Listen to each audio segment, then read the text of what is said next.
Welcome back, everyone. Welcome, Blanca, to our next presentation. I'm just going to take a minute to introduce you to our audience. So Blanca Zegers is an occupational therapist, graduated from Universidad Mayor in 2009, with over a decade of experience in child development and supporting families and schools. In 2016, together with her family, she moved to the southern part of Chile, seeking a life that was more connected and aligned with nature. In 2020, she founded the Bayos Foundation with the purpose of improving the quality of life for people with developmental challenges by integrating the opportunities provided by the local ecosystem to enhance human and environmental well-being. The title of her presentation is Terrestrial Ecosystem Interaction as a Treatment Strategy for Mental Health and Rehabilitation in Community Health. So thank you so much, Blanca, for being here and for sharing your experience.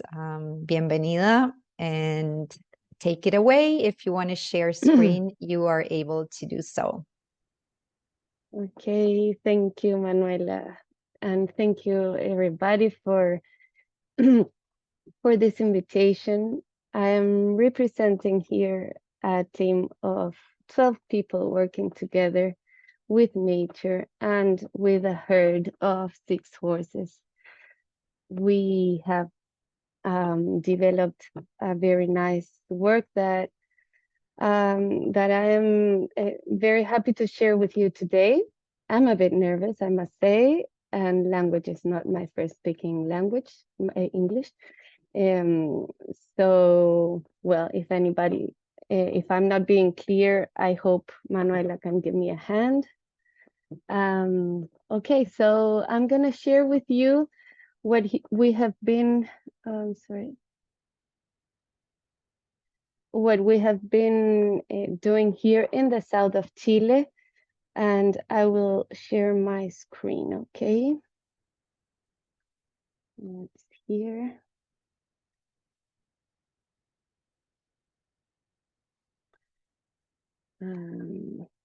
Here. It's a lot of text in the slides, but it's for me to help myself a little bit. Okay. The picture you can see at the end of this, behind the slide, is a couple of teenagers with Down syndrome hanging out in the forest of nearby our foundation. Well, what I want to present today is the terrestrial ecosystem interaction as a treatment strategy for mental health and rehabilitation. This is what we've been working around in the last 3 years. And from the ANFT, Giovanna Rainieri, who presented earlier, has been a very, very important member of this team. And together with her, we have developed this. So tourism is not the only thing that she does. She's also working with health, and she has been a very important part of this project. Okay, so, well, I told you a little bit that we are working here in bringing comprehensive therapeutic care and support for children and youth with developmental challenges. That includes people that is passing through mild situation in a period of time, and also includes people with permanent disabilities or deep challenges in life. Our mission is to improve quality of life of children and families and their communities based on the strengths that our community has, which is a rural community in the south of Chile, surrounded by woods, with a lot of presence of animals, green gardens, and culture that can really participate of a healthy life and development of people that is needing it. Also, our vision is to shorten the gap of access to mental health and rehabilitation services by developing a system that can be timely, permanent, and coherent with the territory and culture of the community that is living in that place. Also, we want to reduce disability and promote inclusion through the full activation of resources of the locality where we are living. Why do we exist? It's an important question to understand our work. I came from the city from our Santiago, our capital city, to the south of Chile, searching for a best quality of life for me and my children and my family, and to see them grow in nature and in deep interaction with other living beings. And then I arrived to this place and I see that the quality of life in rural places is not often the best, mainly because of the lack of access. Access to some works and access to good education or access to health. And I am an occupational therapist. I am a passionate occupational therapist. So my first approach to this place, to this community, was listening to the stories of people who had children with disabilities. And what I often found was the sentence, I'm waiting for an hour. You're waiting for an hour, your children is unable to go to school or is not feeding properly or cannot participate of the daily life because you are waiting for an hour. So, and that happened repeatedly. Many people were waiting for an hour, which means that they are waiting to be called to go a specialist, to the clinical specialist for maybe 1 hour at a week or at a month in the most of the cases, to do some treatment in a very spaced time. And doing some research, I could find that this is a common situation around the world. The access to services of mental health and rehabilitation is 12%. I mean, from all the people that would need a service, a psychologist, a physical therapist, an occupational therapist, a speech and language therapist, the 12% of people that needs, I mean, from the whole people that needs these services, only a 12% has access to them. And in rural places, as the one that I live, it's only the 7%. So that's why people is waiting for an hour.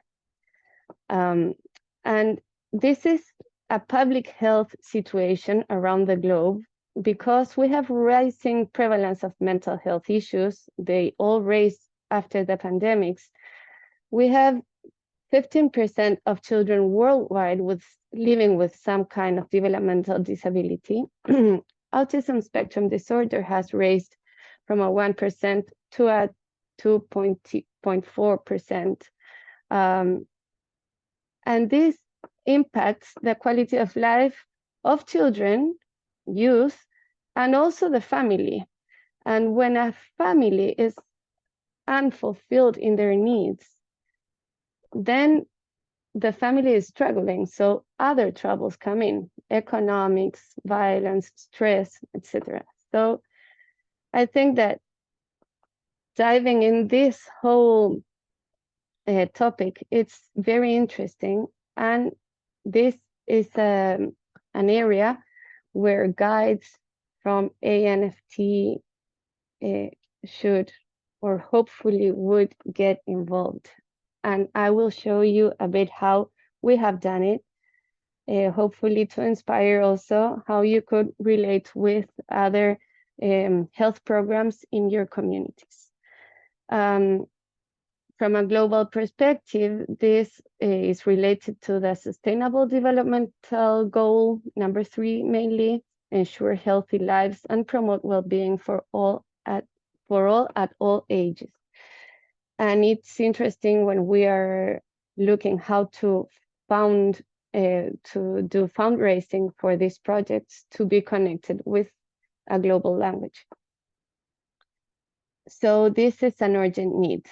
It's so urgent that the World Health Organization did a call for action to invite health clinicians and other people to rethink how we are bringing or developing our health programs. So how it works here, I don't know, probably it's not the same in many other countries, but in here, in the red spot here, this is Chile. We are at the bit south, 700 kilometers south from the capital. And here at the right, you can see a map of our area. You can see lakes, volcanoes, mountains, small towns, maybe a big city, not so big, but it's mainly rural. So what happens here, and the big issue is that if anybody has a child with autism, with a disability, or passing through a bad moment, having been bullied at school, or any other problem that it's affecting his or her development, is expected for him to go to the red point, to the city, to have an hour. Then the clinician will say, okay, so yes, your need is real. So now you can go to a local center. And the local center may or may not have a space to attend their needs. Which means that a gap of time is passing in between, in a very critical period of life. You know, the 90% of our mental health issues are start in early childhood. So it's important to put the focus there and attend their needs. And the main barriers that exist for accessibility are geographical, as I say, that they are moving from one place to another, leaving the rest of the family to go to the special clinician over another city where the services are supposedly better. Well, the economics, because these services are often expensive, and all the materials that the children need to assist their movement or to promote their knowledge happen to be expensive. And there's also the cultural beliefs around disability. I often hear the sentence in my culture like, no, this kid is like this. No, he can't talk. No, he will never walk. No, that's the way it is. So, or the magical cultural beliefs also around disabilities that can make people excluded from the cultural and daily life. And also some policy and funding limitations that can make sometimes hard to develop more programs like this. So when you see a map like this, the main question is, why is people waiting for an hour in a white hospital, stiff, in 4 paredes, I don't know, in a box, when they are living in nature? So how can we put all this together and develop something that can make the wheel work in a more efficient way? So the image in the middle, it's Bayos Foundation, which is the place that we could find to put together the clinical knowledge of the team with the power of a herd and the nature itself with all its ancient the nature. I don't know how to present more about her. You already know. You will all find more suitable words to present nature. So what we said is, okay, something needs to change here, and the thing is, how are we looking to our ecosystem to promote mental health and rehabilitation? Can we put all this together so that people and community don't need to travel far away for inefficient practices? Or do we have something here that can promote mental health, healing, and well-being? So the first question was, what are the basic needs? A family needs to be and to feel welcome. They cannot keep feeling that they're waiting for an hour. They need to feel welcome. They need an assessment according to their needs. The children need significant experiences involving interaction, movement, and sensory inputs. Who can give that? Nature can give that. Interaction with horses can give that. The possibility of transferring all what they are learning and what they are living during these experiences to their daily context. It's so different when you go to a clinical setting and for instance, I don't know, the speech and language therapist works with an iPad or a super technological game, and the kid comes home and cannot have access to that anymore until he comes again to the next appointment. So how can we make more profits of the place that we are living? We have so much to do here. They need joy, they need purpose, they need engagement, they need the sense of belonging, and mostly they need the well-being of their caregivers to promote their quality of life. And what we do may look a little bit like this.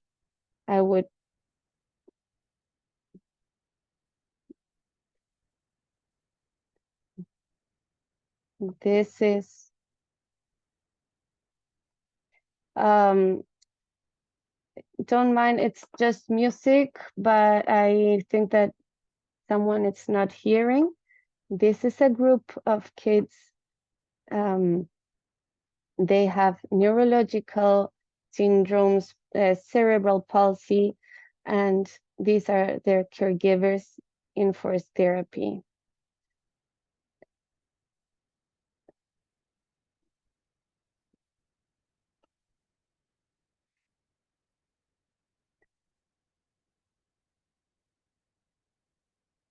So that's Lucas. Here, the family and the children are part of the same process. The well-being of both, it's the main target. These children, oh, sorry. There. So these children, before coming to Bayos, they were kept at home by the belief that they were really fragile, that people had to care about them, maybe put them by the side of her grandmother, grandfather, because the fragile was what defined them. And then when they started to come to Bayos, they interact with nature, and they start enjoying. And parents start to interact with nature, and they start breathing and trusting and relying on each other and relying on nature as well. So what has been very interesting with them is that the whole system has changed. It's often to see now in the Instagram of those families, like we were on a trekking, on a hiking last weekend. We went to the river. They started to trust and to go out. And then joy appeared easily. So finally, we came to this idea of work or system of work or system of intervention where the clinical knowledge, the forest, and the horses interact together in a treatment session with the family and the children. So it's the whole ecosystem that is it's combinating to achieve functional outcomes. I know that the nature and forest therapy practice would probably not expect outcomes after the therapy session, which has been a long conversation. But we need children to improve some functional needs, and nature has helped them. So now I will keep going, and I will make my ideas more clear. Sorry. Okay, so our clinical model is anchored in a professional team that works collaboratively, integrates, and relies on the interaction with the terrestrial ecosystem. In here is the forest and the horses, but this may work also, I imagine, in other settings with nature or with other animals. So we understand our interaction with horses as co-therapists and with nature as a co-therapist. And we have our interdisciplinary healthcare team. What we did with Gio is that our team was working formerly before in clinical settings outside of nature, inside of buildings, probably the most part of our team. So how could we put together these strategies with a team that hadn't knew them before? So the first, we did two formaciones, two courses, I would say, or two huge experiences. One related to the horses as co-therapist, and the other in nature as co-therapist. Both of them started with a self-experience. In the case of nature, we as a team had 2 sessions of forest therapy itself, 3-hour sessions with walking in the woods in the place that we work. And that was the first time that we, as a team, lived the experience of trusting nature and feeling in ourselves the well-being and the effect that has deepening, going deeper in the relationship with nature. How good was for us just being there, feeling the place, and sharing respectfully with each other's our feelings, our sensations. That made us discover the place that we were working in, and discovering all the life and getting to know all the life and all the interactions that were happening in this place despite the human beings that were there. And then we had several sessions that were on reviewing certain authors and understanding the principles and the basis and understanding the science, understanding neuroscience. And then we had all a long period of autonomous work, which was from finding our place, writing our experiences, our feelings, our invitations. And that was what made us or helped us incorporate, as a clinicians, incorporate this as such a valuable strategy for our work. And the same happened with the horses, you know, like first interacting with them from the land, grassing them, caring for them, watching them in their free interactions as a herd, getting to know each one by separate all together, then riding bareback, feeling the movement, understanding the quality of each movement, feeling the effects of each movement in ourselves. And then in a second stage, we did a deep study of the basis, and then all the clinical reasoning to put this together.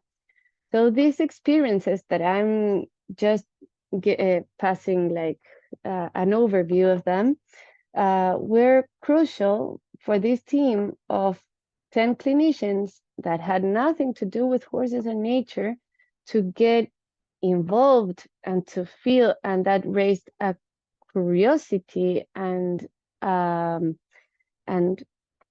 awareness of what was going on around us, not just going to do my practice to my goals, just understanding about the environment, about us in relationship to all the ones that are habitating this place. So this broadened our lenses, our points of view, and our experiences, first in ourselves, and then it appeared like, I want to do this invitation, or I want this to happen with this family, I want this to happen with this child. How do I do it? So horses and nature have this common thing, that it's that just being with them will be good and nice for everyone. But how we can put this interaction in a next level, and that's where having the help or the guide of an ANFT guide, Geo in our case, was very, very meaningful, because she first guided us in a first therapy session, but then she would help us engage and put together this kid with this need, with this situation in nature, and she helped us to trust. She always said us like, no thinking here, just feeling. And what we put together, what we do with nature finally and with horses, is sharing our purposes and sharing the goals that we have with any children. For example, in this first picture, you can see our team at the end of the session, and then in this one you can see nature-based therapy, which is not nature therapy, and we understand the difference. And then you can see an activity done in nature, which is not the same either. And we, in our practice, we can differentiate when a family, for example, or a group goes with Geo, with our guide, to a nature and forest therapy, which is done exclusively by her, and when a therapist, a clinician, is working with nature to achieve a functional goal. And those are differences. And people, first we understood them, and then people has been understanding them as well. And in the lower row of the pictures, you may see the interaction with horses. The same as in nature. People sometimes calls us and says, I want my kid to work with horses. Okay, but that's a world. And what we do, it's our clinical therapy. So what's the need? And then we will see what's the interaction that we will provide to that child for things to happen. The only thing that we can modify in our practice is the kind of interaction, where is the purpose. We won't modify the nature, we won't modify the horses, but the kind of interaction that we as therapists will promote or propose is the one that it's in our hands. So it's a clinical practice that it's full of, it's subtle, it's full of nuances. It's delicate in a certain way.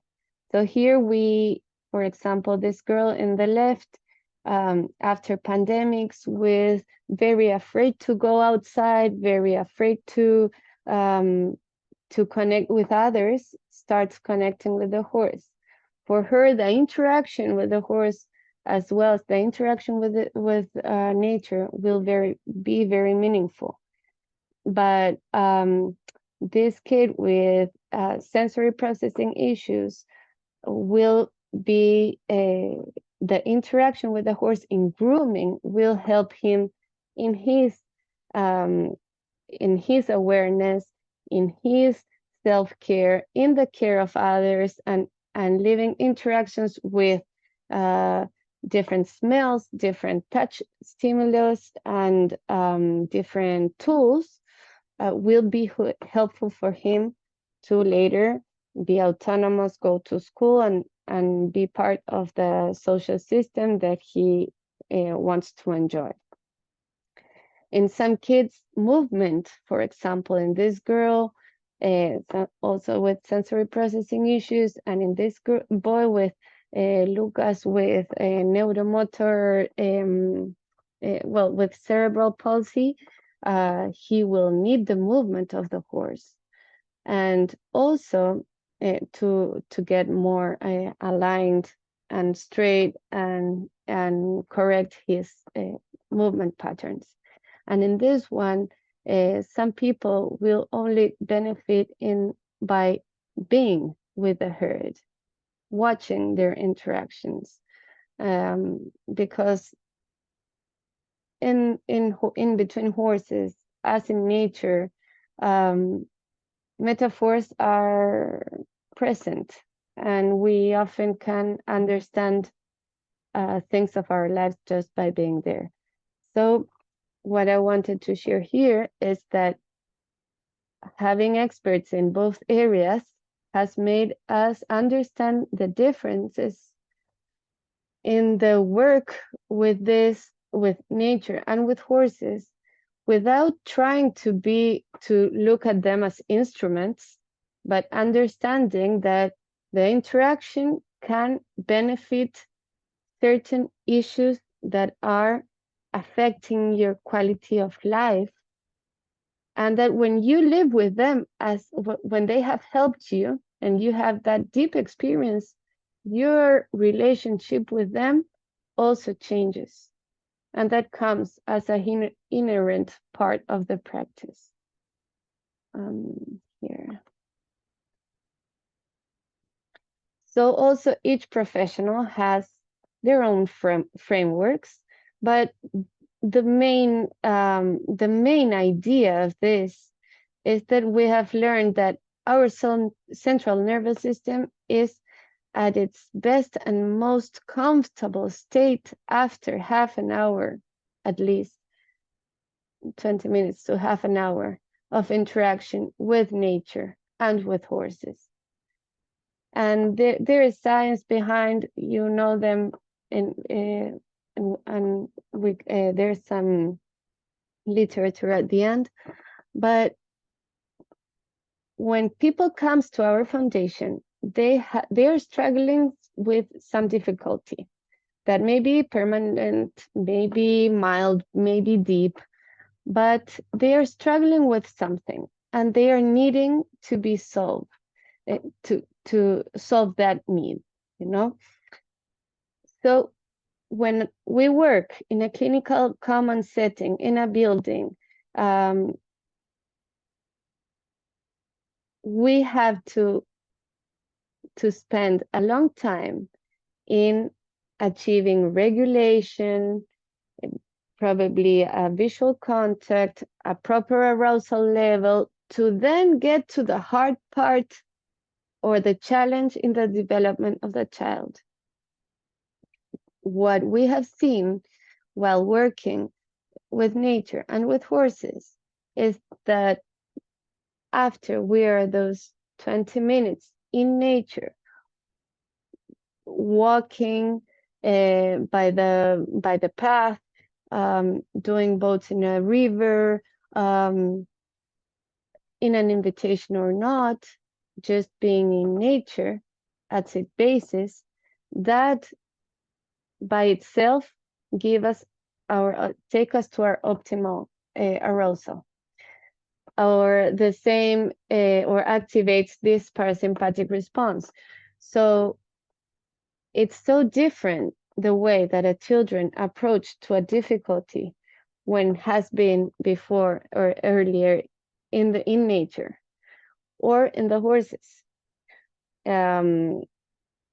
Just to share a bit of horses, the movement of the horse, it's organic and repetitive, and has this movement, a three-dimensional movement, which impacts our vestibular system.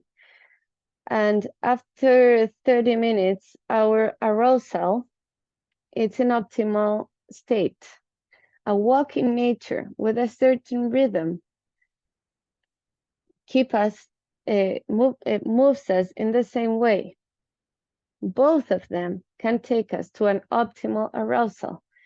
That means that we are not over-aware or under-aware. We are there. We can be attentive. We can sustain our attention. We can be curious. We are not afraid. That is very meaningful when you are working with your challenges. So our sessions are way more effective even when we are using our using our common frameworks as if we would work in clinic. Our sessions are way more effective when we are incorporating the interaction with horses and nature as part of the treatment. Here are some of the frameworks that we use: sensory integration, dynamic system theory. The person that is the guide, the nature and forest therapy guide, will probably have to get close to these frameworks after conversations to understand this collaboration. And we have come to that point where we can share this. I have a child that is over responsive to tactile stimulation. Do you think that we could have a moment in nature? What would be a proper interaction? What could we do? So that's the kind of conversations that can make a nature interaction, the proposal for that interaction, more acute.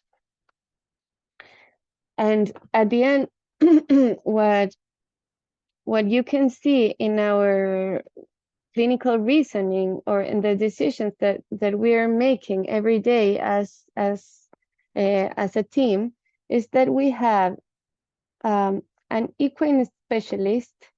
In that case, it's me, These are some of the certifications of people that can be available to achieve that role, or if in your country there are not those credentials, an equine specialist that feels comfortable with the work with horses and that has experience.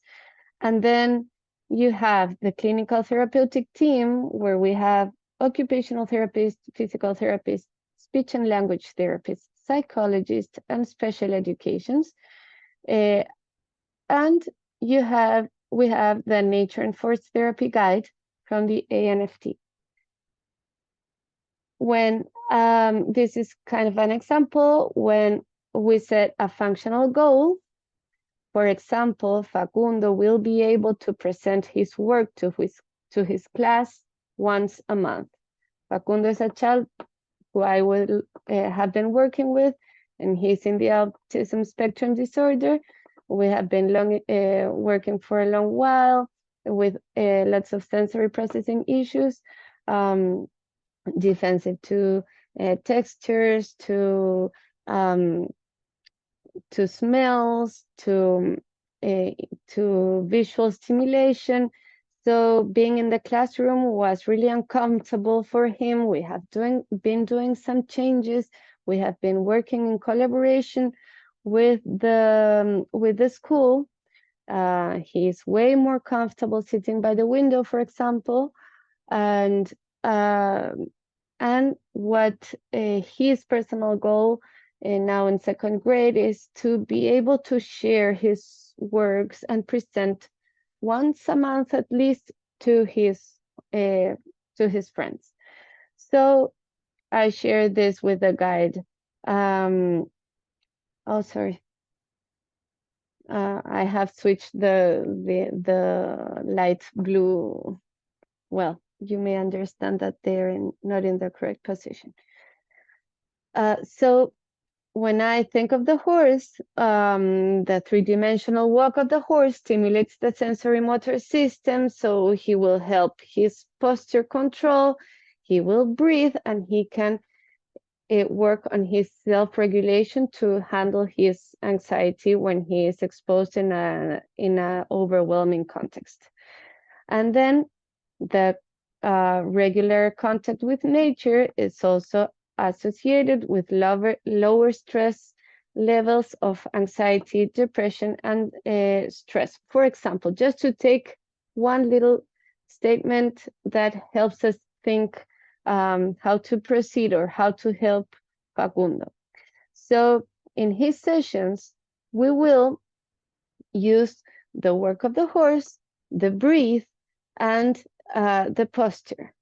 And then we'll go to the woods, where it's a less demanding environment, but where he is exposed to others. The others are not human beings, but he is exposed to other beings there. There's the singing of the birds, there's the running of the steam, there is the touch of the leaves of the trees, the movement, the wind passing. So in that scene, he can practice, he can be aware of that he can do it. And he can train all these abilities to present in a verbal way his work. And then he knows that there is a place called nature where he can come back and be settled back again. Okay, so that kind of clinical reasoning is the one that we often do. Here are some other examples. This is a group in, we're a bit on time. This is a group on with young people with disabilities in for therapy session. Here is Giovanna. What is an interesting anecdote of this group is that, well, she did some adaptations for the group to keep going for these sessions. And she gave the invitations, and she made the song of a bird to bring back all these young people. Some of them with cognitive impairments, with lack of oral language, with lack of impulse control. And what was interesting is that the teachers were participating there, and the same sound of the bird, the song of the bird that Giovanna used to call them back in that session, was then used by the teacher to call them back from recess or from other situations where children were tending to maybe run away or get in their own ideas. So that song that they used there, they learned there, it was so significant in that interaction where the teachers learned to rely on nature in their practice, in their daily lives, that they started using it back. I'm sorry, I'm really on time. If I have to stop, please let me know. In this other, the one in the lower part of the presentation, you can see at the end this drawing. The first time these children draw himself, he draws in the left picture that you see. And after therapy sessions with working, it was after 2 therapy sessions with nature and with horses, that is the drawing of himself. So that there we can see how it is impacting. This is a girl with defensive tactile, struggling with defensive tactile defensiveness, which at her age is affecting her social relationships. She's always aware, threatened, feeling that everything can be dangerous for her. So the experience with the psychologist and the therapy guide working with nature was really life-changing for this girl. And I told you a little bit earlier about this girl handling her social anxiety after pandemics. So all these experiences, well, we have 120 children and youth every week.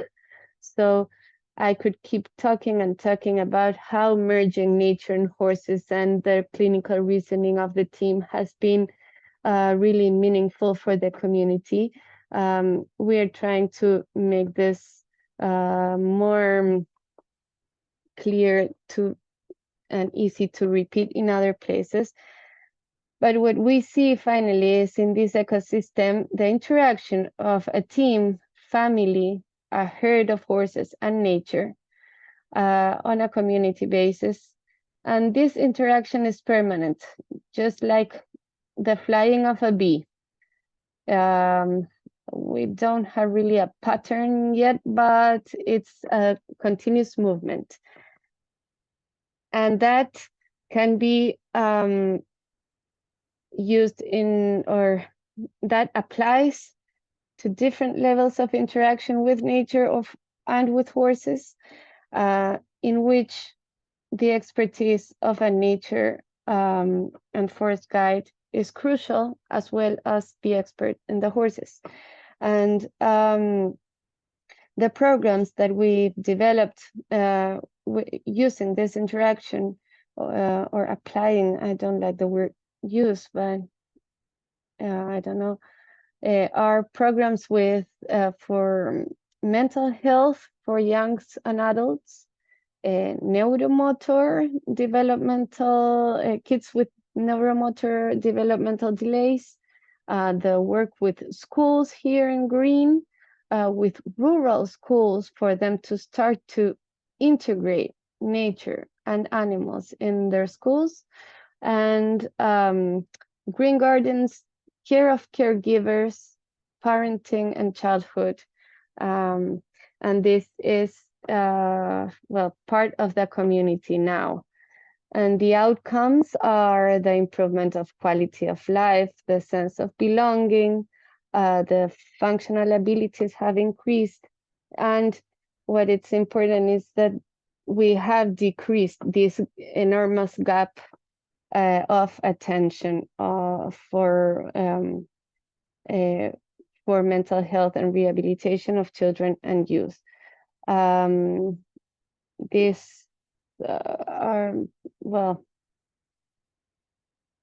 these diagrams have show the words that appeared from parents while interacting with nature.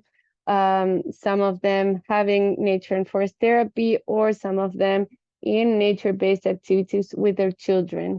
There appeared to be pleasant, well-being, comfortable, with energy, gratitude, tranquility, relaxation, beauty, magic, peace.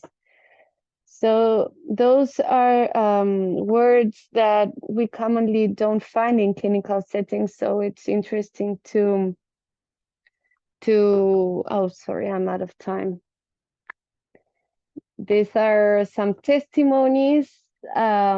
People started to use words of nature in their own testimonies. Like, for example, my kid started to flourish, to get out a cloud and starting to rise up his own sun, you know. These interventions are being well received by the families. They are felt as life-changing. And for me as a therapist, it has awakened a spiritual dimension of my work, a deep trust and relying on our team, considering team, nature, and horses, as well as people. And it makes absolute coherence in the community where I live.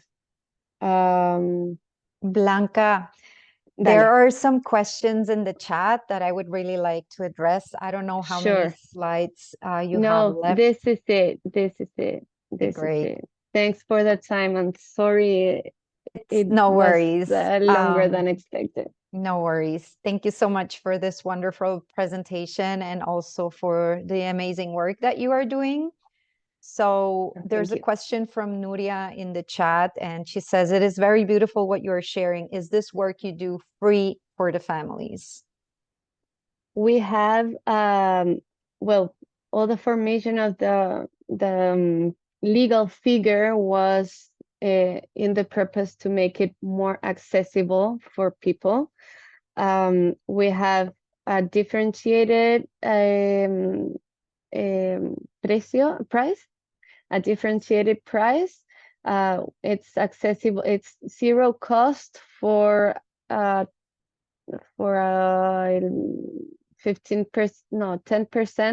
zero cost, 10% of our children now this year. Last year we had a big fund and we could do a grant for 100 families. This year we only have a grant for 20, but the rest of the families pay according to what they can pay. Great, thank you. And there's another question related, and it says, I was wondering where you are able to access funding to support your programs. Oh, that is a very big issue. By now we have philanthropic Chilean angel donors that are very committed to the foundation, and they helped us to start, and then they have kept helping us develop our work. Now we have also an alliance with a local international hotel that it's a very important hotel in the zone, and it's an international foundation that they have that has they also bring here some of their guests, and they know our work, and they can donate, and that is each year getting more formal and hopefully in a stable basis. And there are some local donors and godmothers and godfathers. That is a campaign like you can do a grant for a kid, and we offer families to connect if they want to. And we have been applying to the national funds. And in there, it's very important to combine nature and horses with the clinical practice, because often the grants are not for nature or not for horses, for working with horses, but when you use the clinical language and the clinical outcomes and the impact of the deep problem of public health, and you connect both, then the argument is written with a different perspective. So for us, that has been important. Great, thank you. And I just want to read out 2 comments, and with that, we're going to wrap up the session. So Jan says, thank you, Blanca, for this fantastic presentation. You explained everything so well. I loved hearing about the sensitivity of your training. Experiential learning like this, trust, not thinking, but feeling, brings wisdom rather than knowledge. The child's drawing is so moving. Lovely. Thank you for doing this beautiful work. And Ellen says, it was truly inspiring. I am a US-based occupational therapist, and it was lovely hearing what you do. I admire your doing this presentation in English. Oh, And thank you. I also want to thank you for this amazing work you're doing and how inspiring this is for everyone. So thank you so much for being here and sharing this with all of you, and hopefully other people will get inspiration from your work. And we will continue at 3 p.m. Pacific. We will have our long break now, so you can all get something to eat, stretch, go outside for a little bit, and we'll see you back at 3 p.m. Pacific. Thank you, everyone. Okay, thank you, Manuela. Bye.